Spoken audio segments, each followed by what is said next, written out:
asalaamaaleykum mbokk jullit yi mbokk taalibe yi ak képp ki nga xam ne rek yow yaay safoo bernde ñu ñëwaat ak yéen ci seen émission tey nag bu ngeen gisee sama yëf yi ma teg fii ragale ko nii moo leen leer ni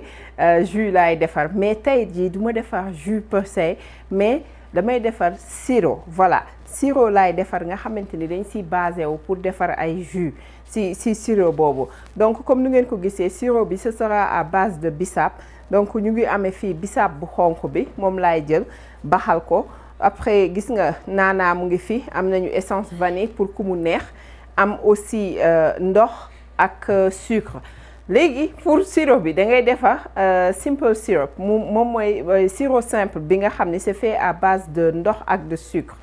Normalement quantité ndox bi ngay jël moom nga war a am aussi ci quantité sucre mais comme man yéen bu ngeen xamee rek ñemewuma lu saf suukar moo tax ma wàññi ko nii mais en principe même quantité que ndox bi ak suukar bi moom laa waroon def. Donc léegi damay jël ndox bi daal di koy def ci gaz bi def ko ci casserole daal di defaale sucre bi léegi nag bàyyi ko muy togg noonu ba nga xam ne xaw na wàññeeku bu baax parce que bëgguma togg en fait bisaab bi dama bëgg rek xooj ko foofu. Normalement su la neexee mën nga ko togg mais man dama bëgg toujours garder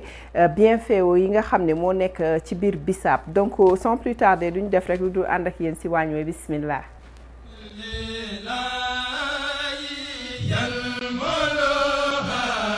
Voilà gis ngeen comme liñ leen waxoon sànq rek donc damay daal di def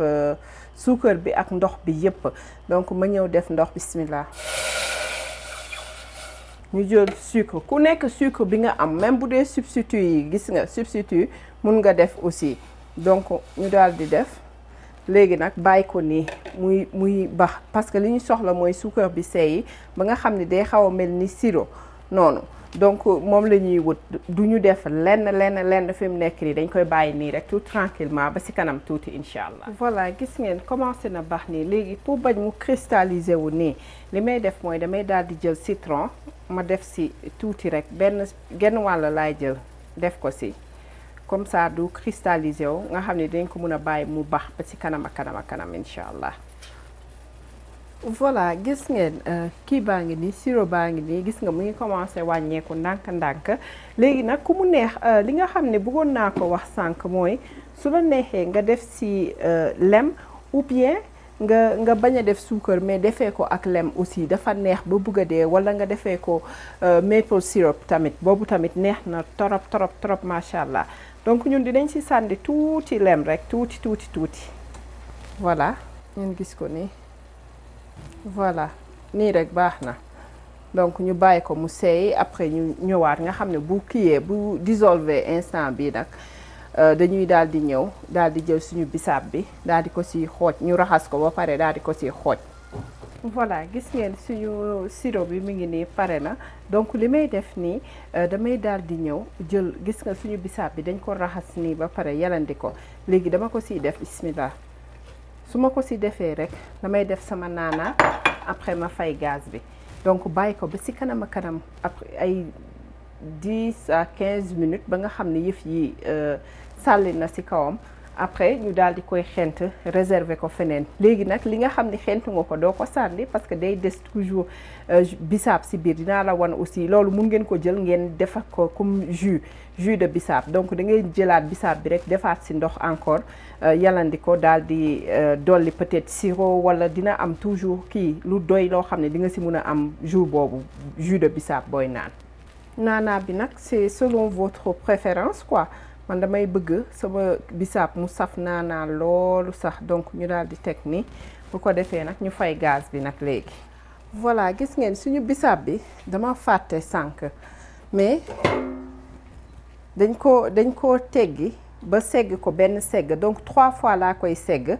fi mu nekk nii gis nga dama ko segg rek ma daal di jël ndox def ko ci biir comme ça nga xam ne lii di nga ko mën a def jus plus tard encore. Donc ñu ñëw bisaab bi dañuy def très attention parce que dafa mun a tàng soit nga jël boo amee morceau gaz wala su fekkee am nga sopalin xaaral ma xool sama bos bi ndax tey dina fin ba mun a dugg ci biir bon xaaral ñu xool bismillah macha allah baax na gis nga sopalin rek laay jël def leen nag très attention parce que lii comme caramel la suukar ak lu tàng bisaab bi donc day coller carrément ci gis nga nu muy wàccee nii dafa far loolu lañ ci doon wut alhamdulillah voilà nii rek lañ koy continuer après ñëwaat bu ñu defee benn bi ba mu jàll ñu ñëwaat wan leen dernière kii bi version bi ñuy def ni xawma version la xawma bu passage bu mujj bi voilà